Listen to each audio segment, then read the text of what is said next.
Maybe you don't want to say in a job application, man, why do you want this job? Well, I've always been passionate about being able to afford food. Maybe you don't want to say it like that, but... Hi, and welcome to episode 2 of The Right Route. That's Kayode. He's a professional speaker, entrepreneur, and star of the BBC's The Apprentice. And that's Liam. He is an e-products manager and host of the Get Work Savvy podcast. Hopefully you've had a chance to listen into our trailer and episode 1. And if not, why not go back and check it out? In this upcoming episode, we will speak about how to prepare yourself for the world of work. So what does preparing to work look like for you? Does it start with the morning of your interview? Possibly practicing your presentation skills that one last time before the real thing? Does the preparation start now? Or should it have actually started yesterday? Listen to our upcoming episode to find out when the work really starts. It's sooner than you think. So in this episode, Kayode, we're going to be talking a little bit about how people can prepare for the world of work. So I think, it's important that we just have a bit of a discussion about each of the phases, because there are different kind of things that people might have questions on. Yeah, definitely. I do think there's very distinct steps in preparing for work. And it all starts from essentially finding a job. So how are you going to do that? It is tricky, isn't it? I mean, for a lot of people, it is finding that job, and it is finding a way to get in front of somebody before we come on later to interviews and stuff like that. Good, so then let's assume then, kind of got an idea. So now where are you going to go to find that job? I think, the obvious things that come to my mind are going to be your traditional job boards, whether it be job centres, recruitment agencies, things like that. But equally, you've got different search engines online. You've got like your read.coms and things like that. Other search engines are available. But then also you've got some not so traditional places as well. Places like LinkedIn, I think, has been considered to be just a stuffy salesman kind of place for people to go. But equally, it has got some opportunities for different jobs that are being posted and things like on there. Networking opportunities as well. So if you are in a position to go to some different networking sessions, then people are often very welcoming and very kind of generous with advice and time, and they can potentially help you to find a potential job that might be coming up. And I think that's so key, the networking aspect. It can be difficult to know where that job can be. Instead of you searching, you can do the Indeed, you can do the Reads, but someone can tell you actually there's a job right here, posted by this date, So the networking is key. What do they say? Network is your net worth or something like that. So I think it's important as well, because sometimes jobs don't get advertised. So you might get an advert on a company website. I mean, there's nothing wrong with hitting the pavement, handing out CVs, I guess. I don't know how effective it is now, the way that online is so massive. But I remember I used to pound the pavement with CVs. But I guess a disadvantage of that is that your CV might not be specific. I mean, you don't know what shop you're going to walk in, right? So you're not exactly tailoring your CV to that manager at that time. I don't know. It's almost desperation. Yeah, it's almost desperation. So, I mean, yeah. I suppose, what are some tips for people who perhaps aren't on LinkedIn or aren't used to networking? And what tips have you got for people kind of thinking that could be a potential solution for them? LinkedIn is powerful. I think that if you are not on LinkedIn right now, it's not the end of the world, but I do think you might be missing a trick, because I guess as a young person, it might be seen as intimidating. I mean, I'm very sympathetic towards that. You got all of these people with their job titles like CEO, yours is just left school. I don't know. I mean, it's like yours is, you haven't got as much clout on there. It's like a professional Facebook, but your profile don't carry much weight, because, I mean, if someone goes on your profile, they won't be scrolling down very far. You know what I mean? There's not much there, but I think that getting in that world can help you understand it better. It's like, if you want to go to Germany, it's a good idea maybe just to start understanding a little bit of German. Just before you go, just learn the language a little bit. So so you might as well just create a LinkedIn account to see, what is it like, the world of work online, essentially. It's just like a professional Facebook. So I think definitely creating a LinkedIn account. It is intimidating the first time you go on there, because you have to start getting connections, and you have to kind of start asking people to be connected with you and to build up some of your brands. And I think that something that we've talked about previously, and it's thinking about yourself as you're selling yourself, aren't you? But you got to understand that your cog is a very, very specific cog in the machine. It's a very much needed cog. You take that cog out, the whole system crumbles.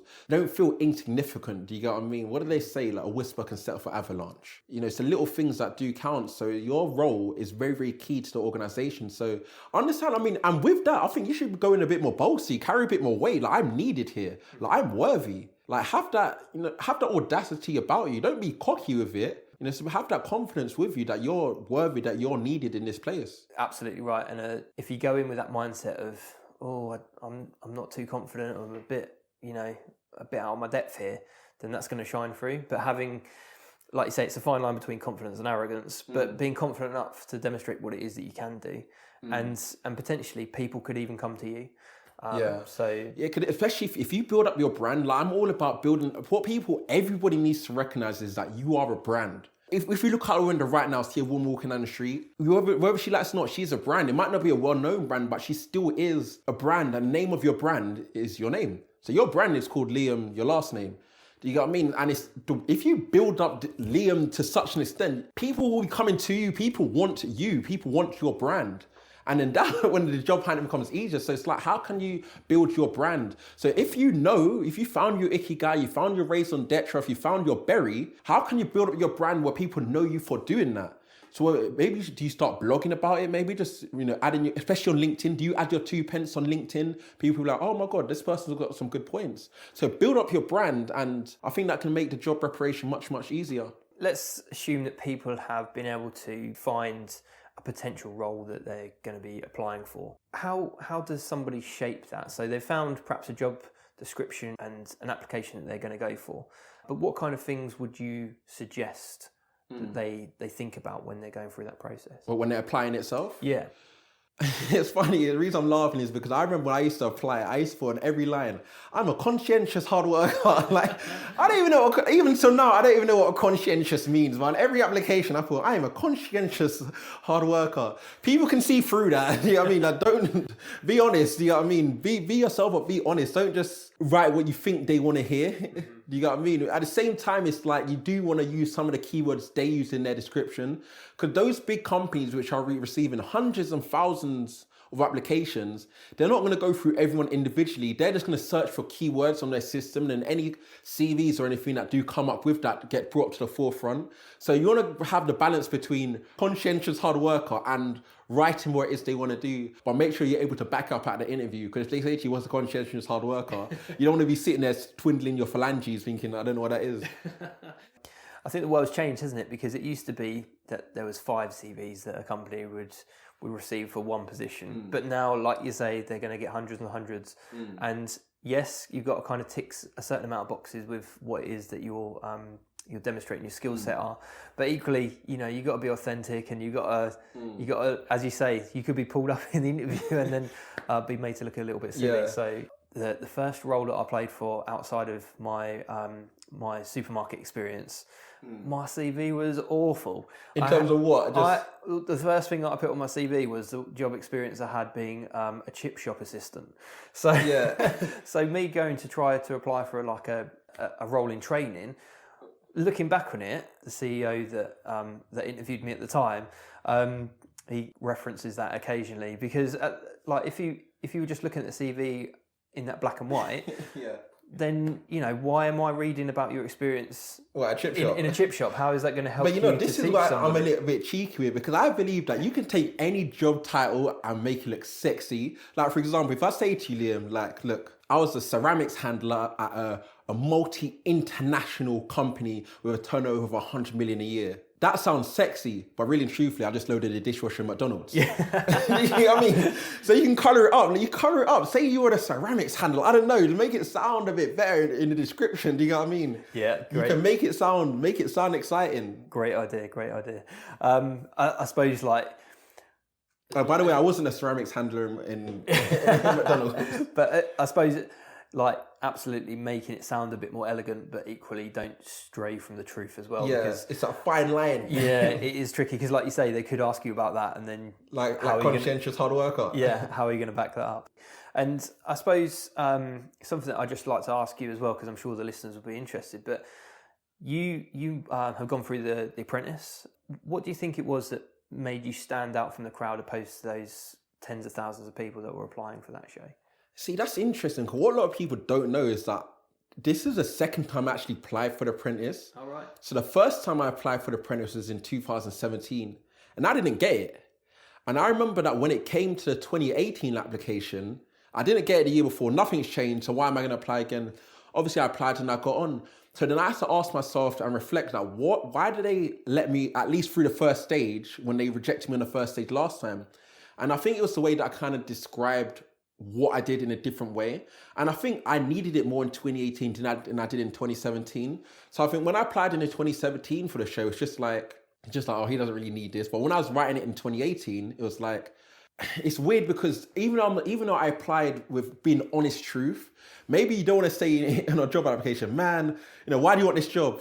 Well, I've always been passionate about being able to afford food. Maybe you don't want to say it like that, but I remember when I was applying the second time in 2018, it was like, I want this partnership. I was really selling why. I was really trying to say why I want to partner with Real Sugar. I was really, I wanted it badly, and I don't think that came across when I applied for the first time. So, and I think that's a great thing to hear from the listener's point of view is showing that you want it, like at that early stage, because you got to think this is just one hoop that you're jumping through, and there's going to be a couple of hoops because you are going to be one of several, if not hundreds, thousands of people that are going to be applying for these roles. And what these companies are doing is they're just having a snapshot of who you are, and can they relate to your CV? Can they relate to what you're saying? Can they feel that you really wanted it as you did back then? And I think that you being able to try and come across like that is so important. But thank you for sharing that. Yeah, right? It's not always easy to do on text as well. If you're not the most, articulate, it's not easy to, but I think working on yourself, getting that skill to really get that across, especially in your cover letter at least, and not to sound too robotic like everyone else. And I think something that you mentioned there as well is if that isn't your skill set, if you're not the best at writing a CV, ask somebody to have a look over it, and not just your mum and your dad who's going to say, well done, Jimmy. Like your mum will say well done to you anyway. You know what I mean? My mum said well done when I was fired. You know what I mean? It's like, but asking for that honest opinion on something, and they might come back and they might tear it to bits, but it's trying to help you to get it the strongest place. And even if it's typos, get rid of them. I mean, another massive tip: if you got Microsoft Word or whatever you're using Word, get something called, there's a app called Grammarly. Yeah. Grammarly is an absolute game changer, because sometimes I find that my Microsoft Word will miss out something. Thank God, and all we praise to technology, because it helps me out no end. Grammarly, but man. Great shout with that. So we talked a little bit about how to perhaps write a cover letter or a CV, but let's think about, you're successful. You've been invited to that interview.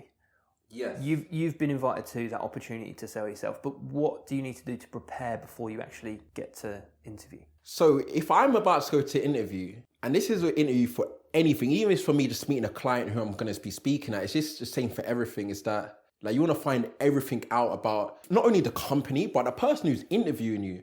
They are literally your gateway to that company. So you got to get through this person first. So I'll be real with you. I'm stalking you. I'm going on your Liam. I went on your LinkedIn. You know what I mean? I'm going on your LinkedIn. I'm going on your, what's your dog's name? Where was you born? I want to find everything. So when I'm coming to shake your hand, like I want to create such a rapport where it's like, right, I feel like I've known this guy. I'm going to have to give him the job.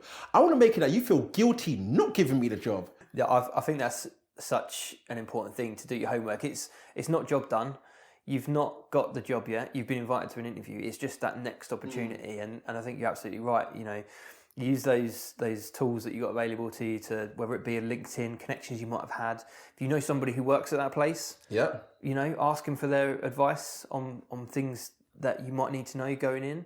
I know that through the interviews that I've been at in the past, positions that I've been on the interviewing panel for, one of the questions that is always asked in my experience is, what do you know about us? And, nothing. And if you're just like, just here for the paycheck, really, I'm just here for the job, and somebody else has done their homework and they can reel off loads of information that shows they're dedicated, that shows they're passionate about what it is that they're like, what the role that they're applying for. And if you're equal, apart from that, and then that other person's got the edge on what you know, then you're going to regret not doing that homework. So, and at the same time, but it's tricky. Don't force it. I remember when I've been interviewing people for different roles, and it's like I don't know, sometimes you don't want to come across too, I don't know, it's tricky. It's like, Yeah, I mean, be sensible about it. Like, they're not going to expect you to know the company figures for the last 5 yes, years. so it's like, they're not, like, don't have to, because it's not bringing any substance to the interviews. Like, I know your figures, and it's like, well, why have you looked into us so much? Yeah. Like, They're not looking for a robot. They're They're looking for somebody who knows a little bit about the company, like what your values are. Certain companies have different values, open and honest and things like that. And I suppose a tip for that is like you say, you don't want to force that down the employer's throat. But whilst you're talking about what you're doing, you can drop in examples of where you've shared or you've been open and honest, and you're telling them that you're an open and honest person. So they'll think, oh, they marry up with our values. Or, you can say what you believe the company is going to be doing, like what their goal is, what their purpose is, and how you can help. Because what people need to recognize is that a company is simply a group of people on the same mission, a team on the same path, on the same mission. So they're on this freight train. So they want to know, are you one of us to come on this train with us? Or if you're too different, then maybe not. So it's like, you just got to see, how do you align? How do you fit in the system? And I think another question that often interviewers ask is, if you were an employee, what benefit would you bring to our company? And I think if you've done that homework, then you can kind of prepare your answer for something similar to that. If you thought homework stopped at school, you're wrong, mate. Do you know what I mean? Yeah, unfortunately, it hasn't stopped. Yeah, it hasn't stopped. The person marking it is going to be the person who's actually deciding whether you get the job or not. Yeah. So yeah, it's slightly different. We're thinking a little bit about preparing. We've done our research. We've stalked or Googled or... I've got a professional stalking. Yeah. Like, you're stalking them on places like Company's House. You know what I mean? It's a professional stalking. Yes, absolutely. So we've professionally stalked the business that we want to go to. Well, we're going to be having that interview for. But what other things people need to think about that they might take for granted? Well, when they're going to interview, or? Yeah, so like if this is the first interview somebody's going to, what kind of things do you need to think about before interview day itself? What you wearing. Like, for me, definitely what you're wearing. And it always shocks me. I remember one interview I went to one time, right? And like, I'm always suited. And like, you guys saw me in Apprentice. I'm making sure, like, shirt is pressed. I'm not wearing a shirt now as such, but I'm making sure everything's looking absolutely fire. And I went to one interview, right? It's at a gym. And everyone looked at me. They thought I was like the MD or something. I'm like, they thought, like, why is he dressed like this? Like, they give me so much respect, like I was the owner. And then I actually got the job. And then when you started the role, you meet the colleagues, and they said, man, I remember when you came for an interview, like, we were all like, oh my gosh, this guy's wearing a suit. And I was like, wait, didn't everybody who came for this position wear a suit? They said to me, no, you were the only one. And that blew my mind. I was like, you're telling me, like, I was the only kid who came wearing a suit to this interview? It's like, no wonder I got the job. Like, I just thought it was a given. You know what I mean? But it's like, not everyone does. So it's like, maybe are some jobs you don't need to. I mean, do you just have to be dressed in the interview as you want for the role for? But I just think that you're better on the side of caution. Wear the suit and just wear it anyway. Do you mean? I think it's the better risk to take. I absolutely agree. I think that it's easy for you to go in there in a suit and it not be expected. But if everyone else has gone in a suit and you're in jeans and a t-shirt, then you're going to feel a lot more uncomfortable and it's going to be, you're going to get marked down essentially. Whereas like if you're overdressed, then it's only going to kind of elevate the impression that person's got of you. And I think it's just the power of the suit. It's like, generally the power of the suit, people automatically assume, I don't know why, but psychologically, you wear a suit or you dress the part, people automatically assume that you're more credible than if you're not.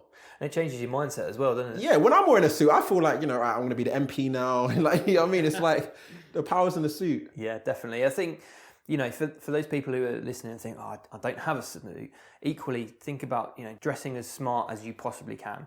Yeah, and I mean, I remember when I didn't have a suit, because I didn't have a suit until, I'll be real with you, I didn't have a suit, I think, until my late teens, early 20s. And I remember a job interview I had at uni, I was going for Camp America, and I got the interview, and I was like, damn, what do I wear? And I wore my friend Zach's clothes going there. I never had a suit or anything like that. And I know that Zach looked good on a daily basis. I was like, look, Zach, I got this interview. Like, I don't know what to wear. All I got is trackies and trainers. He goes, all right, what did he give me? I think he gave me, I don't know. He gave me this kind of like checkered jacket thing. I don't know. I Tweed don't know. jacket. Yeah, tweed. It looked better than me just going in my trackies either way. So more of the story, borrow Zach's clothes if you need to, do you know what I mean? And I got the role on Camp America, So have you got Zach in your life? You know, borrow the kind of check that. Perhaps ask him. Everything was so tight as well. I remember walking thinking, Zach, like, how do you wear this on a daily basis? Bear in mind, I was wearing trackies my whole life. Do you know what I mean? Yeah, it is different. And perhaps like if it is the first time you're dressing up a bit smarter, perhaps a week or two before. What, do a dress rehearsal? Is that what you're saying? Have a go, like, because you don't want to feel uncomfortable either. Yeah, true. Yeah, that's very true. Because you think if you're wearing a suit jacket, you are a bit more conscious of it. You're wearing a suit jacket and stuff. So perhaps have a practice or something. And when you do have a dress rehearsal, if you walk around town, notice everyone looks at you different as well because you do look more powerful. Yeah, and hopefully that will breed that confidence within you as well. So absolutely prepared, like, you know, kind of what you're wearing, what hopefully dressing as smart as possible. But another thing that I think people sometimes overlook is also preparing where you're going as well. Because sometimes you might get an interview, even like the recording studio we're in today. Yeah. We all had the sat nav for it, but it was a little bit tucked away behind the scenes. Yeah. So I suppose from my point of view, it's preparing that as well. Yes, so it's knowing your route. So looking at location, where are you actually going? And a big tip is that, especially if you're using your GPS on your phone, they do it in real time. So let's just say, for example, you're checking the route the night before. Let's just say you're typically checking at 11 o'clock the night before. It's checking the route and it's giving you the time if you're leaving there and then when the roads are empty. Let's just say you're checking at 11 p.m. and it says it's going to take you 30 minutes. But it's going to take you 30 minutes to 11 p.m. when there's no cars on the road. If you're checking that same route on your GPS on your phone at 9 a.m., it might take you from 30 minutes to an hour and a half when it's taken into account of rush hour. So you really need to bear that in mind, that when you're checking the route, check it at actual time when you will be doing that journey. If you're getting a train, for example, if you're going in your car, you have a bit more, I mean, if you're not driving or whatever, if you're going not on public transport, I should say, you might have a bit more time to play around with. But if you're going on trains, for example, take into account what if that train don't come. So if you've got train options that gets you there 10 minutes before, maybe get the one that get you there an hour before. Because whenever I'm working with our young people, I always like to say that better to be early. To be early is to be on time. Don't just arrive to get there on time. I'd rather you get somewhere an hour early, chill in the coffee shop. Do you know what I mean? Feed the pigeons on the edge of the wall or something like that. It's better to be early than to be rushing. Imagine going to an interview and you're sweating. Do you know what I mean? Yeah, because it's going to affect what you say, isn't it? Like, you're going to be put on edge. You're going to think, oh, they know I'm late. Or, you know, you could have the impression that you don't care. Which could even work, you know, against you. And I think that some interviewers, you know, they've got such a tight schedule sometimes. If you're late, yes, they've probably done back to back. They probably assigned that day to do the interviews. So yeah, definitely planning and great tip about that real time sat nav. Yeah, it's real time. It does it in real time. Let's imagine now that we've got to the actual interview. Are we early or are we later on time? Or we're early. We're early. Yes, early. We're early. Good. One thing I'll say with that is show you're keen, but don't arrive. Don't arrive yesterday at 8 o'clock if you got a 4 o'clock in the afternoon appointment. So like find somewhere locally that you can kind of hang out in until that. Don't open the doors with him in the morning. Yeah. Put your arm around. I thought I'd help you. Interview. Yeah, that's probably a little bit too keen. Yeah. But so you are early, and you've just got into the interview, the building where the interview is taking place. What should we do then? Big tip is that if you're going for an interview at a company, let's just say, for example, if you walk into the building, you might see the receptionist. Now, you need to be kind to every single person in the whole company because you don't know how much weight each person has on the decision maker. So you go to the receptionist, you're disrespectful to her, but you're absolutely a delight to the CEO. He might ask the receptionist, what was he like coming in? Oh, he was a plonk. All right, cool, I'm not going to give him a job.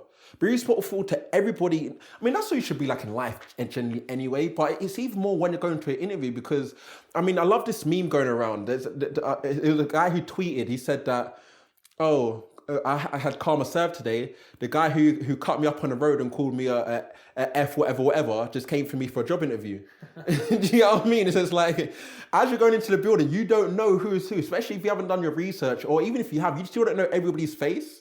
You don't know who is who. You don't know, is that person interviewing you? Is that person a decision maker? So just be kind to everybody so when you're going in, you're not taking that chance. Absolutely. I think like equally something we haven't mentioned is also be careful about your social media as well. Yeah. Because if you're going on social media and posting, oh, I've got an interview today, and you're not that infused about where you're going, or they're going to see that, innit? If you've got perhaps some stuff that you prefer them not to see on there, think about your security settings and perhaps.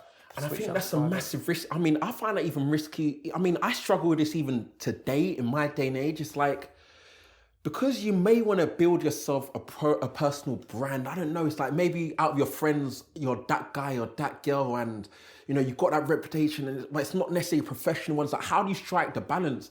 Like, I even find it with me now coming off the show. It's like a lot of my bookings are from like, you know, corporate clients and stuff like that. They, you know, so very, you know, up front. But at the same time, I still got young people following me who want the Snapchat jokes and the funny stuff on video, but it's like, how do I strike the balance between putting my corporate front on for my clients who book me, even if it's at schools and colleges or businesses or whatever? How do I find the balance between the two? You know, and going on to the show, they even said it's like, you know, but then again, they had our social media in it. So it's like, they said, you might want to hide this, you might want to hide that. I'm like, no, but that's part of my brand. Like, how do you strike the balance? So you really got to strike that balance finally. Yeah, I mean, it's not to say don't be you, but equally just, yeah, it is a fine balance to, you want to show that you're a human being at the end of the day, but yeah, just be mindful about posting, you know, your night out that you had the night before or something. Hopefully you've done your preparation, you've got an early night, but people might be also looking from a social media point of view about who you are and trying to get. And I think you assume they will. I mean, let's be real. Everybody's searching for I've seen your Facebook, I've seen your Instagram, I've seen your LinkedIn. It's a tricky one. I know it's a tricky one. It's a tricky one. It's showing your true colours to an extent, but equally, it's just being careful. So another thing that I just wanted to add on to as well is, I remember we run a traineeship event for a national retailer, and there was one lad who really impressed the interviewers and in all the activities that we did. But in the toilet, he left his Lucozade bottle on the toilet. What do you mean? What do you mean? So he left like an empty Lucozade bottle just on the side of the toilet, not in the bin, but just okay. Casually left it there. You know, I'm thinking, where's this going? I'm intrigued. You know what I mean? But he just left it. But the manager went to the toilet, and we came back to discuss all the candidates, and he was a front runner. But because he'd left the Lucozade bottle there, he said he'd drive me nuts. Because if you think about it, if he can't put a Lucozade bottle in the bin, oh no, then when he got taken to the shop, what was he going to be like? Is he going to be putting things away tidily? Man, so this job game is hard, man. Like, but it is something to consider, you know. Oh man, fair enough. And you know, some people might think that's a bit harsh, but you got to think you're there to impress. So whilst you're there, treat everyone the way that you think that they should be treated, and like you said, every day. But equally, just little things that you might take for granted might be observed and picked up. We then get taken through to the interview room. How do you feel when you get taken into that? How did you feel in the boardroom, for example? Oh, see, I'm a bit of an anomaly. Now I'm an anomaly because I'm walking in with such confidence. It's like, you know, describe yourself in one word: hired. Do you know what I mean? I'm that kind of confident. I'm shaking your hand. I'm looking you dead in the eye because I'm confident. But rewind 10 years or 15 years. It may have been a different story. So in the boardroom, I was confident, as you lot saw. Like, I was, Lord Sugar, I used to call him Alan. Do you know what I mean? That's why I used to get in trouble calling him Alan, because I was so ready. Do you know what I mean? But at the time, as a young person, again, intimidating as hell, because you're going from an environment whereby you're used to being around your peers Monday to Friday, 9 to, all you know is people of your age group. It's very rare you have an interaction of adults outside of your immediate family or family friends or your friends' parents. So when you're looking at someone or a panel of people, it's like, oh, that can be intimidating. So it's how are you gonna overcome that? So I think that's key. I think, yeah, it's when you're in that situation, it can be so easy to be overwhelmed and kind of, if you're not used to that, it can certainly be an intimidating situation to be put inside. And it's trying to just think about it. It is your opportunity. It's not there to trip you up as such. It's giving you the opportunity to show exactly what you're good at, and try not to be too shy or embarrassed and stuff. And when people are asking you questions, it's not to catch you out. It's trying to get the best from you. That's the thing. What you have to remember as an interviewer, they've asked you to come here. So that alone, you should feel a bit more at ease. They're already in the thoughts of wanting you. So it's like they only want you to do well. This isn't an Apprentice interview where they're trying to catch you out. It's not the boardroom on the show. It's like someone's trying to trip you up. No, they want to do the best of you. And they might even look at you and think that, I remember what it was like having my first interview. Understand that they're not here to try and trip you up. They generally want to know more about you. So you should have confidence when you walk in. Generally, people are willing you on to do the best and show the best of what you are. It's not like you say people... Because if they brought you out of your house and sat time out of their day to interview just to catch you out, they're not there to waste their time. They're not going to... No disrespect to you, they're not bringing you in to waste your time. Like they don't want to do that. They're generally here because they generally are considering hiring you. I mean, yes, I guess nerves is still a big thing, but try to eliminate the fact that they're trying to trip you out. Do you ever take notes or anything into an interview? Interestingly, I don't. I guess I don't. I mean, maybe I have it in my head, maybe, but I don't exactly. In fact, one thing I do bring at interviews, I love this.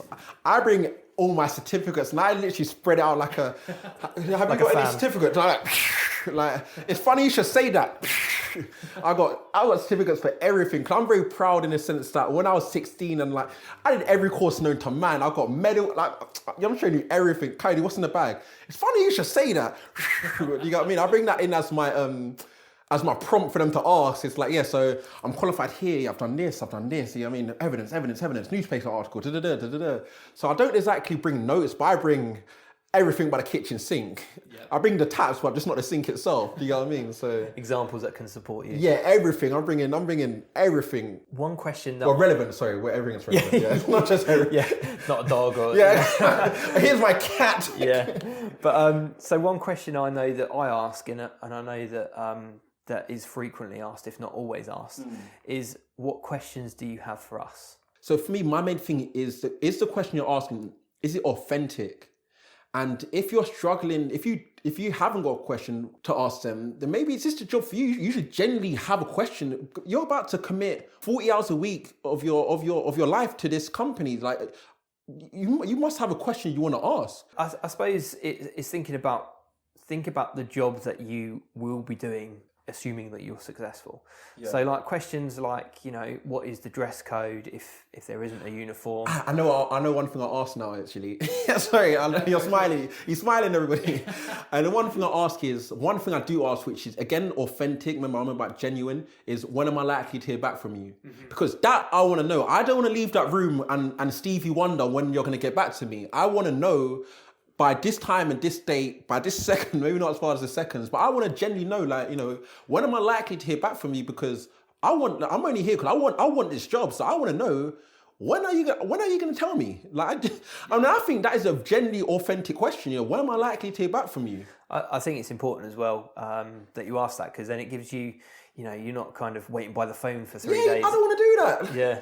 I've got anxiety. I don't want to sit at home. But no, great tip for that. I think that asking certainly about when you're going to hear, but equally asking a bit more about information about the job, the position of the daily duties that you're going to be expected to do. Anything else that you've got of an interest and questions that you can think of beforehand, and have a little think about what it is. It doesn't have to be, the projections for the next 5 years of the business or too kind of out there and a bit strange maybe to ask about that. But equally think about the potential opportunities that you might have as well. I think that could be. And one thing, the reason I say you have to be authentic in the question you ask is because you don't want to ask a question that they expect you to already know. Because otherwise you could have a banging interview and you've got any questions to ask. But you should have known that already. Maybe they're not as good as I thought. Yeah. So that's why it has to come from a position of authenticity rather than just for the sake of it. And I think it is specific to the job you're going for. I think it's hard to say exactly what they should ask without knowing the role they're going for. If you like what you hear, don't forget to subscribe to be the first to hear about new episodes when they're being released. And share this episode with anyone you can in any way that you can. We'd love to hear your feedback and suggestions for other topics that you think we should cover. Let us know by using the hashtag TheRightRoute.